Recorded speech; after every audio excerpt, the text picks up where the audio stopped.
And this is how a vaccine works, so that anyone can understand why certain things happen. Okay, a vaccine is either the killed version or the weakened version of the same virus that causes the disease. Okay, so the virus of the H1N1, they are picked and then they are made very weak, such that when they're injected into the body, they are not able to overcome the body's antibodies, or cause disease, I should say.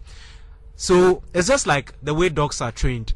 You put something, you train the dog with a scent, so that next time the dog senses that smell, it attacks, knowing very well that you've trained it with it. It's the same thing. So the viruses are weakened or killed, injected into you, and it causes your body to produce antibodies to fight the antigens produced by the virus. So that's the simple way in which I can explain the working of vaccines. So if foreign particles are sent into the body, by all means there is a reaction, and for this one it's not an exception. There are various side effects such as mild headaches, swirls, pains over the body, malaria-like symptoms, fever-like symptoms, and these should have all been made clear. And there are some people who have certain allergies. For instance, I learned if you are allergic to eggs of any form, okay, it will not be advisable for you, because most of these vaccines are made with egg albumins and things as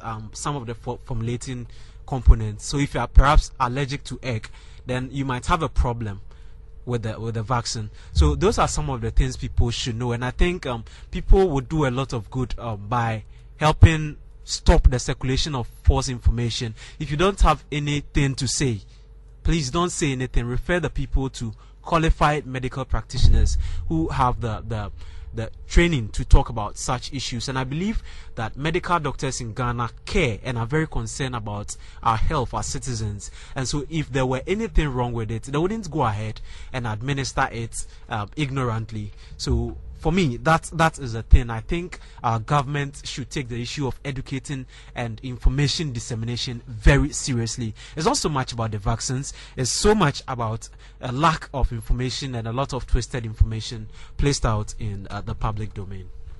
Oh, you are told that Dr. Benjamin Kumbo is to return to Parliament to go into or brief Parliament on the specific chemical composition and category of the H1N1 vaccine. It gives an indication that our government is not aware or knowledgeable of what actually is made up of or makes up the vaccine. Let's go to George. Yeah. Well, before I go to the H1N1, let me conclude my part on the atta-kusi disease issue. We've been in this country for a while, and we know that when President Kufuor came into office, he repealed the criminal libel law, and that there were freedom of speech from the president across the country. We know of a certain radio station that I don't want to mention name on it, but people are privy to the that station, that they went on air to prove that to say a whole lot about President Kufuor being involved in a criminal deal, petroleum deal somewhere in Qatar, and so kind of stuff. We have now a deputy minister in this government who went on air to tell the whole Ghanaian population that Kufuor had built his house with jacuzzis and etc. into the country, and which, instead of Kufuor, the ex-president Kufuor, attacking this man, he rather opened his house for the press to go inside there and then search everywhere in his own private residence. What kind of leadership will you have to give this kind of freedom to people? And I tell you, this indeed happened under the administration of President Kufuor, and it will never have happened if President Kufuor was in office. And this truly shows that the MPP government is much more committed to the press, more than the so-called people who said they brought the constitution into being. And I'll leave it to the Court of Appeal for the masses' opinion, so that they will judge by themselves which of these governments will safeguard their interests in the near future. After with the H1N1, I think I would not like to go much into it, because since this vaccine came into being, I've rather read a whole lot about it. I've listened to the directors of the health sectors and a whole lot about this H1N1. But I have people also across. The information I had first from the director of Ghana Health Service was that they brought about 2 million vaccines to the country, which the population of Ghana is about 23 million, which it cannot source everybody in the country, and therefore they said it should be given to some specific people. Those are the health sector, those pregnant women, and some they gave some specification. But this was the little information that they gave out about the vaccine H1N1.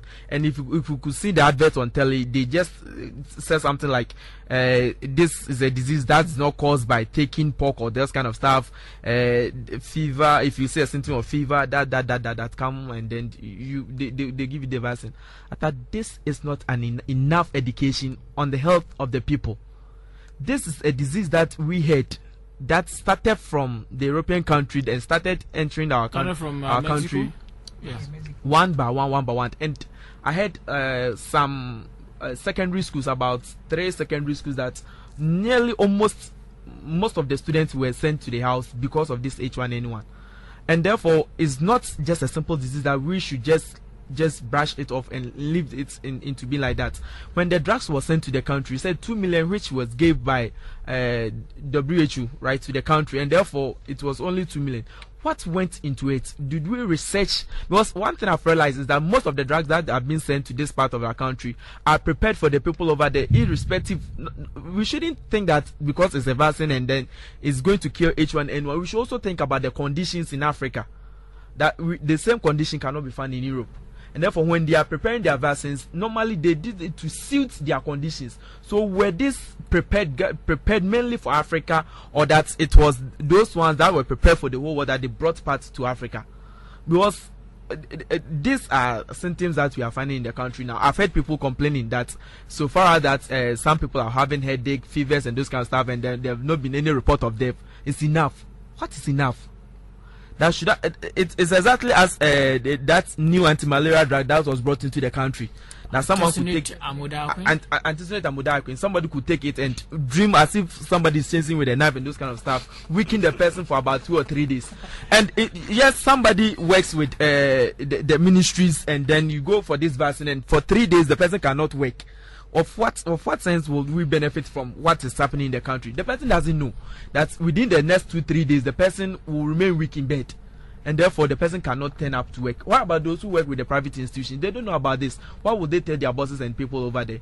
And therefore, I think it's about time that the Ministry of Health and the Ministry of Information should join hands and educate the masses much more about this. Because I know definitely, I have a sister who is a nurse over there. She came to the house and she said we should go for the vaccine. But I told her, I remember I spoke with Calista, now the vice president for African Hall, and she told me what has happened when she she went in for the vaccine. That she cannot even raise her hands for the past 4 days or something of that sort.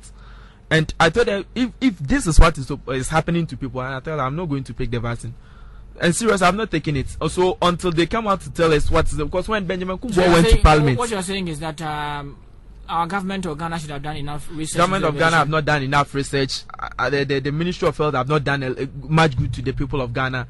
And I think it's about time they go out and educate the masses much better than what they are doing. That's coming from Georgia J. Let's go to Amponsa Mensah for his take. Again, it's 1406 to type F, leave a space and follow with your message. 1406 type F, leave a space and follow with your message. God willing, tomorrow morning DJ Gufa will be here with a request. Your message are also welcome via 1406 to type F, leave a space and follow with your message. After him will be the branch time from 10 to 12 with Kwame Scientific on Focus 94.3. Then the midday news is next.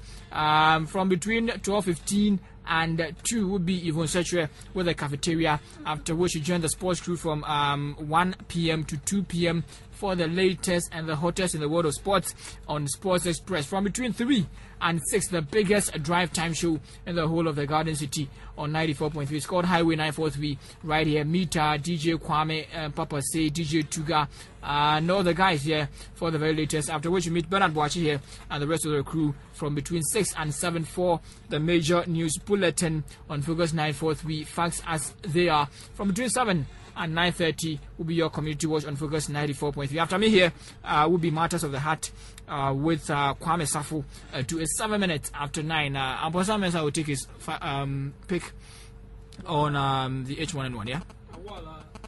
My news editor, Bernard, has given a vivid and short background to the H1N1 virus. But a point that earlier commentator